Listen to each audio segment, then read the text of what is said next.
आखिर कब मिलेगा सावित्रीबाई फुले और महात्मा ज्योतिबा फुले को भारत रत्न? आज सावित्रीबाई फुले की जयंती पर जनमानस में यह सवाल उठ रहा है। देश में सावित्रीबाई फुले और महात्मा ज्योतिबा फुले के योगदान को कौन नहीं जानता। फिर भी इस थोर और पिछड़ों और महिलाओं की प्रगति की मिसाल कायम करने वाली सावित्रीबाई और ज्योतिबा फुले को भारत रत्न मिले, ये सोच उस हर महिला की है जो आज सावित्रीबाई फुले के संघर्ष के कारण पढ़ पाई है और काबिल बनी है।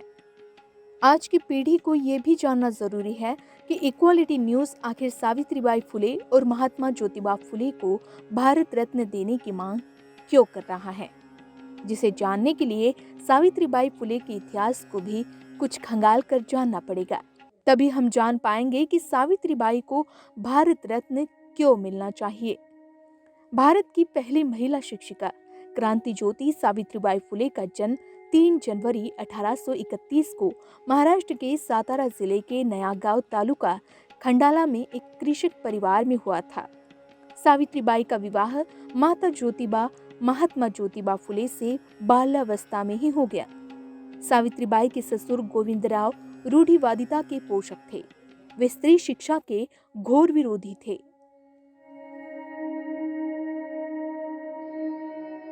आज सावित्रीबाई फुले की जयंती है और इस उपलक्ष्य में मैं एक महिला होने के नाते, जैसे कि अगर एक लाइन में मैं कहना चाहूँ तो आज जो मैं आपके स्टूडियो में यहाँ बैठ के जो बात कर रही हूँ, वो बोल रही हूँ, वो सावित्रीबाई के त्याग और बलिदान की वजह से है।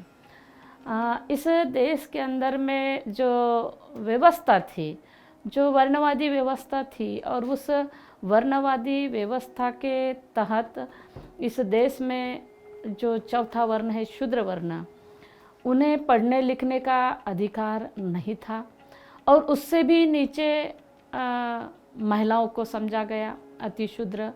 रामचरितमानस में लिखा गया है कि ढोल गवार शूद्र पशु नारी ये सब ताड़न के अधिकार है। यानी कि महिलाओं को ना तो इस देश में शिक्षा का अधिकार था, ना इस देश में धर्मसत्ता का अधिकार था, ना इस देश में आर्थिक नियोजन करने का महिलाओं को अधिकार था, और ना ही इस देश में सिर्फ महिलाओं को कोई अधिकार था तो वो सिर्फ चूल और मूल और प्रताड़ित होने का ही अधिकार था। इस देश के अंदर में जो भी धर्म ग्रंथ है, उन धर्म ग्रंथों ने महिलाओं को कहीं का नहीं छोड़ा था। लेकिन धन्य हो सावित्रीबाई फुले, उन्हें मैं कोटि कोटि नमन करती हूँ आज उनकी जयंती। और उनके जयंती पर हम उन्हें याद करना यानी कि उनके कार्य को याद करना, यह हमारे लिए, हम अपने आप को यही समझेंगे कि यही हमारी कृतज्ञता है। हम कृतज्ञ होना चाहिए। वास्तव में उस समय की भारतीय समाज व्यवस्था में महिलाओं को दोयम स्थान प्राप्त था। विभिन्न अनिष्ट प्रथाओं और रीति रिवाजों के कारण उन पर अन्याय होता था। इस रूढ़िवादी व्यवस्था पर लगाम लगाने के लिए सावित्रीबाई ने अवर्णीय कार्य किया, लेकिन उसके पहले उन्हें अपने ही परिवार से ही वे शिक्षित न हो सके, यह रूढ़िवादी विचारधारा के कोड को सहना पड़ा था। वास्तव में जब सावित्रीबाई अपने पति ज्योतिराव के लिए खेत में खाना लेकर जाती थी, उस समय वे उन्हें पढ़ाते थे। इसी वजह से रूढ़िवादियों की टोली खफा होती थी। उसका परिणाम यह हुआ कि सावित्रीबाई फुले के ससुर ने अपनी बहू तथा बेटे ज्योतिराव फुले को घर से ही निकाल दिया। घर से निष्कासित होने के बावजूद भी फुले दंपत्ति ने कोई विरोध प्रदर्शित नहीं किया, बल्कि वे शांतिपूर्वक घर से समाज कार्य करने के लिए निकल पड़े। उस समय स्त्री शिक्षा पर पाबंदी थी, इसलिए सर्वप्रथम सावित्रीबाई ने सामान्य स्कूल की परीक्षा पास की। तभी से शिक्षा के साथ ही वे बालिकाओं को शिक्षित करने में तत्पर थी। महात्मा फुले ने 1848 में पुणे के भीड़ेवाड़ा में बालिकाओं के लिए प्रथम पाठशाला की स्थापना की। इस पाठशाला की प्रथम महिला शिक्षिका एवं प्रथम मुख्याध्यापिका सावित्रीबाई बनी।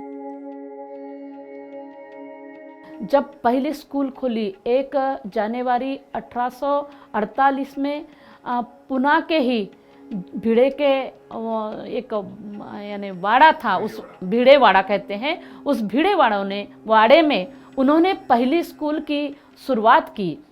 और जब शूद्र महिलाओं के लिए ये स्कूल की शुरुआत की तो उसमें सिर्फ 6 लड़कियां आने लगी।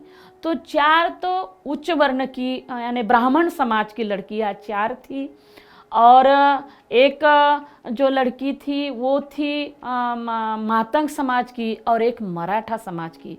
ऐसे 6 लड़कियां उनके स्कूल में आने लगी।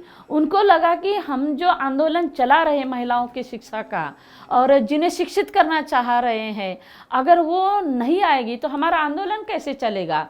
तो उन्होंने फिर यानी जो मकर संक्रांति रहती है उस दिन सबको हल्दी कुंकू के नाम से उन्होंने सभी महिलाओं को इकट्ठा किए, और उन्होंने शिक्षा का महत्व इन शूद्र महिलाओं को समझाए कि देखो, हमने आपके पढ़ने लिखने की व्यवस्था हम लोग कर रहे हैं, आप पढ़ोगे तो आगे बढ़ोगे, आप अपने बच्चों को अच्छा संस्कारित करोगे, और अपने बच्चों को संस्कार करते करते अपनी समाज की भी प्रगति होगी।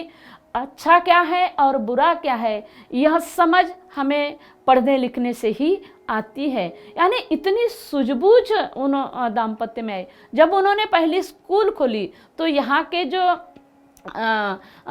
धर्म के ठेकेदार थे, जो विरोधी लोग थे, हम जिन्हें ब्राह्मण लोग थे, उन्होंने बहुत विरोध की इस शिक्षा का। जब सावित्रीबाई स्कूल में पढ़ाने के लिए जाती थी तो उनके आंग पर लोगों ने गोबर फेंके, जो झूठा बर्तन का पानी रहता है वो झूठा पानी फेंकते थे, गोबर फेंकते थे, पत्थर मारते थे।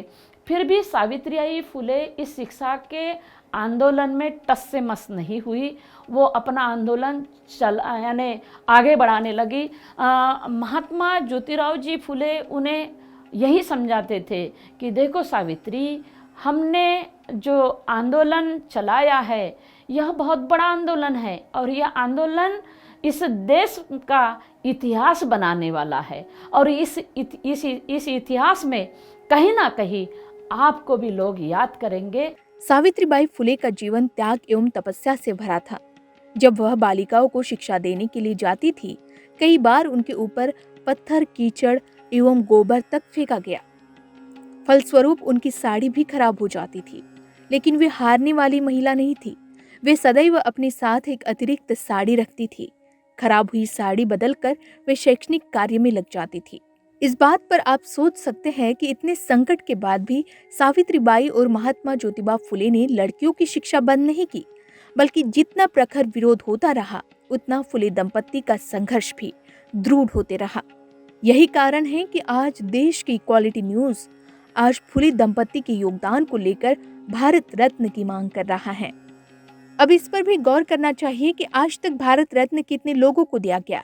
तो जवाब ये दिया जाएगा कि 1954 को भारत रत्न की शुरुआत की गई। तब डॉक्टर सर्वपल्ली राधाकृष्णन को भारत रत्न से नवाजा गया। उसके बाद से डॉक्टर बाबा साहब अम्बेडकर, लाल बहादुर शास्त्री, सरदार वल्लभ भाई पटेल, राजीव गांधी, इंदिरा गांधी, सचिन तेंदुलकर, लता मंगेशकर, राजेंद्र प्रसाद, पंडित जवाहरलाल नेहरू, प्रणब मुखर्जी समेत कुल 48 लोगों को भारत रत्न के सम्मान से नवाजा जा चुका है।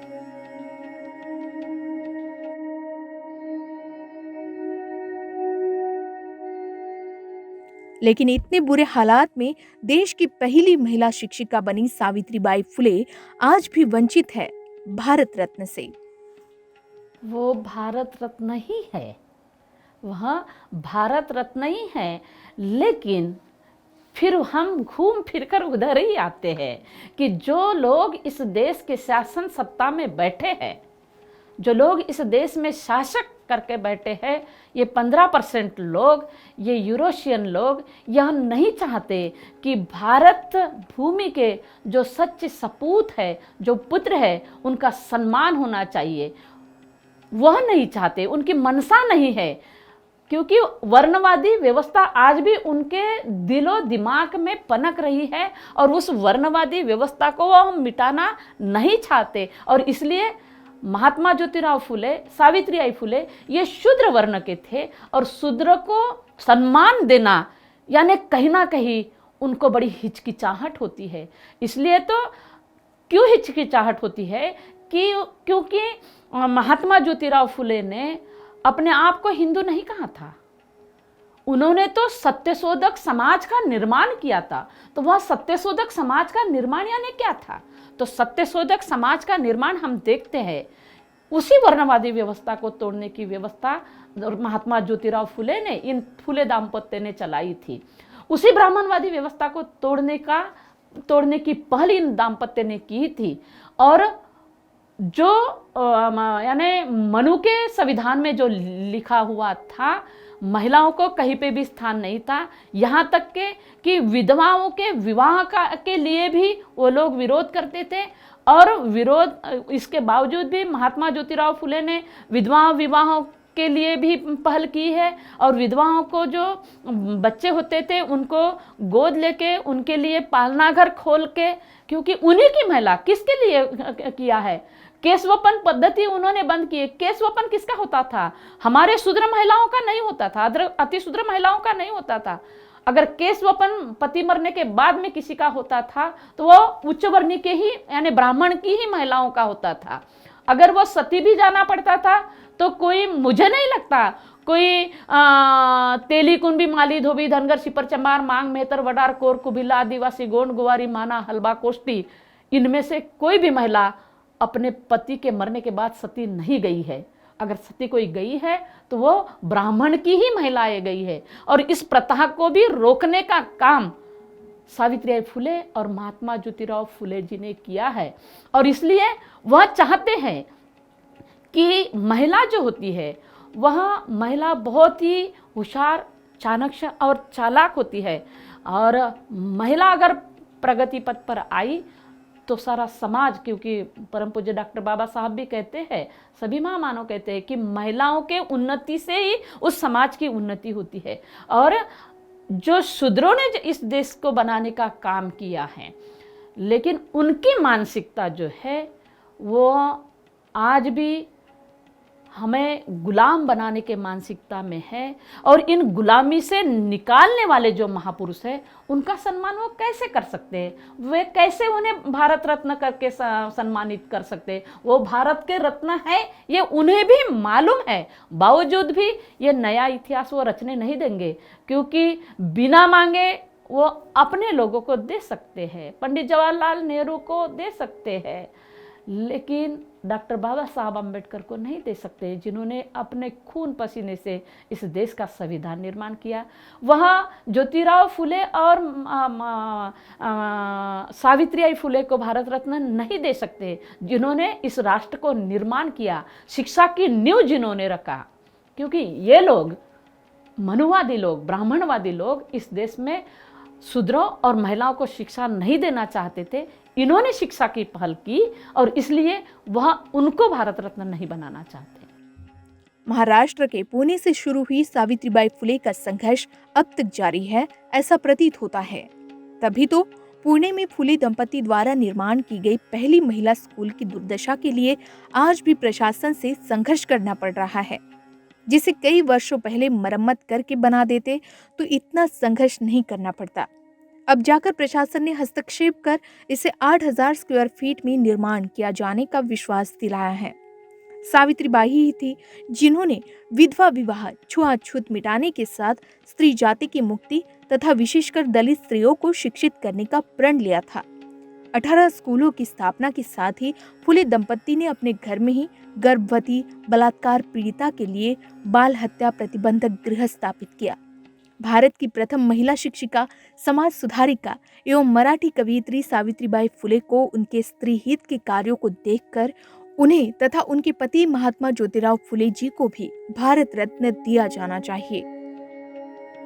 देखिए, अगर सावित्रीबाई फुले, महात्मा ज्योतिबा फुले नहीं होते थे तो इस देश की जो महिलाएं बड़े बड़े पद पर गई है, जैसे कि राष्ट्रपति भी बन पाई, इंदिरा गांधी जी देश की पहली प्राइम मिनिस्टर, महिला प्राइम मिनिस्टर बनी है, प्रतिभा ताई पाटिल राष्ट्रपति बनी है, और कल्पना चावला जैसे जैसे अंतराल में गए हैं, तो यह सब किसी को अगर देन जाती है तो यह है सावित्रीबाई फुले को।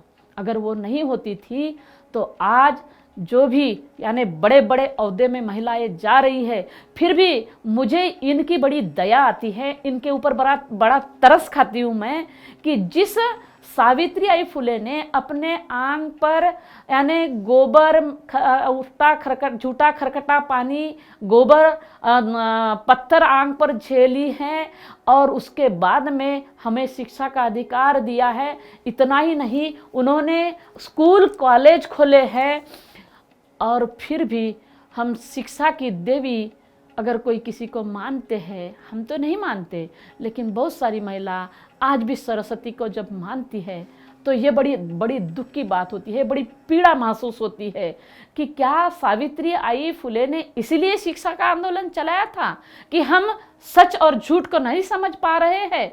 जिस सरस्वती का जन्म कहाँ हुआ, उनके माँ बाप कौन है, उन्होंने प्राइमरी शिक्षा कौन से गांव में कौन से स्कूल में की है, उन्होंने माध्यमिक शिक्षा कौन से गांव में और कौन से स्कूल में किया है, उन्होंने महिलाओं के लिए कितने स्कूल कॉलेज खोले हैं, ये जिस सरस्वती के बारे में मालूम नहीं उसे पूजा जाता है। और जिस सावित्री ने महिलाओं के लिए स्कूल कॉलेज खुलवाए, इतना ही नहीं उनके आत्मसम्मान के लिए उनको जीने का अधिकार दिया कि तुम अगर पैदा हुए हो तो अगर तुम्हारे साथ जाति होती है तो तुम्हें आत्महत्या करने की जरूरत नहीं है, आत्महत्या वह पुरुष करेगा जिसने तुम्हारे ऊपर जाति की है।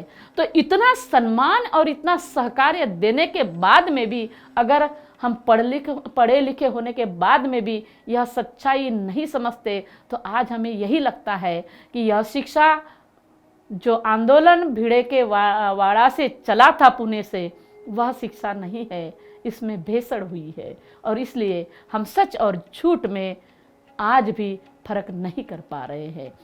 हमने सावित्रीबाई फुले का यह जयंती का उत्सव जो है हर घर में होना चाहिए। मैं तो यह कहती हूँ कि हर घर में सावित्रीबाई फुले के जयंती का उत्सव सन त्योहार के जैसा हमने मनाना चाहिए, क्योंकि वो नहीं रही रहती तो आज हम कहाँ रहते। यह शिक्षा का आंदोलन किसने चलाया रहता, यह शिक्षा हम महिलाओं के लिए किसने खोली रहती। तो हम सिर्फ जयंती मनाने से ही काम नहीं चलेगा, यानी जयंती मनाए एक दिन यानी सावित्रीबाई के प्रति कृतज्ञता व्यक्त हुई ऐसा नहीं। तो उनकी जो चाहत थी, उनकी क्या चाहत थी कि जो अंधविश्वास कुरीतियाँ, जो रूढ़ी प्रथा परंपरा, आपके चैनल के माध्यम से मैं बताना चाहती हूँ कि इस देश में सावित्रीबाई फुले ने जो काम किया है, जब महात्मा ज्योतिराव फुले जी का देहांत होता है, उनका शव ऐसा रहता है और उनके परिवार के लोग चर्चा करते हैं, उनके जो चचेरे भाई या भाई वो लोग जो परिवार के लोग थे वो चर्चा करते हैं कि ज्योतिराव को तो बेटा नहीं हुआ, या जो यशवंत जो है इन्होंने गोद लिया है, तो इनकी अंतिम संस्कार अब कौन करेगा। ऐसी बातें चलते रहती है। तब सावित्रीबाई फुले आगे आती है, उनके पति की प्रेत है और वो आगे आती है, अपना पल्लू अपने कमर को खोसती है और यशवंत को कहती है कि जब हमने शिक्षा का आंदोलन चलाया, हमारे ऊपर अन्याय अत्याचार हुए, हमें मारने के लिए लोग घर पर आते थे, तब ये परिवार के लोग कहाँ गए थे। और आज कहते हैं कि उनके प्रेत को मुखाग्नि कौन देगा। यशवंत चल उठा ये आगटा और चल।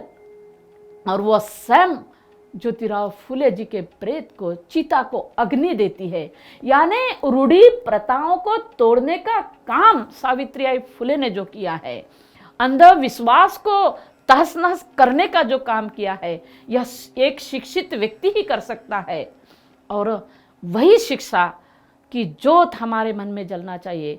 आज पाखंडवाद, अंधविश्वास के नाम पर हमें गुलाम बनाया जा रहा है। मैं इस चैनल के माध्यम से ओबीसी समाज के लोगों को यह जो महापुरुष हैं, यह जो संत है, किसी जाति के नहीं है। महात्मा ज्योतिराव फुले, सावित्रीबाई फुले माली समाज की नहीं है, तो पूरे भारतवासियों की है। वो पूरे भारतवासियों की माँ है। उन्होंने हमें जन्म नहीं दिया होगा, लेकिन सामाजिक उन्नति में उन्होंने जो हमारा जीवन बनाने का काम किया है, वो हमारे माँ बाप से भी बड़ा काम सावित्रीबाई फुले ने हमारे लिए किया है। हमारे देश की समाज रचना विषमता पर आधारित थी। समाज में दलितों के साथ अन्यायपूर्ण व्यवहार किया जाता था। इस अन्यायपूर्ण व्यवहार के विरुद्ध महात्मा ज्योतिराव फुले ने जन जागरण किया। ज्योतिराव फुले के साथ ही सावित्रीबाई के योगदान को भी कभी भुलाया नहीं जा सकता। आश्चर्य इस बात का होता है कि ऐसे महान राष्ट्र निर्माताओं को अब तक भारत रत्न क्यों नहीं दिया गया है। वास्तव में महात्मा ज्योतिराव फुले ने 1873 में जिस सत्य शोधक समाज की स्थापना की, उसकी वजह से समाज में समता की पृष्ठभूमि बनी। फलस्वरूप बहुजन समाज की शिक्षा तथा स्त्री शिक्षा को बल मिला। आज देश स्त्री शिक्षा के लिए सावित्रीबाई का कृतज्ञ है। शायद फुले दंपति का त्याग ही है कि हमारी बहन बेटियां आज शिक्षा क्षेत्र में पुरुषों से कहीं पीछे नहीं हैं।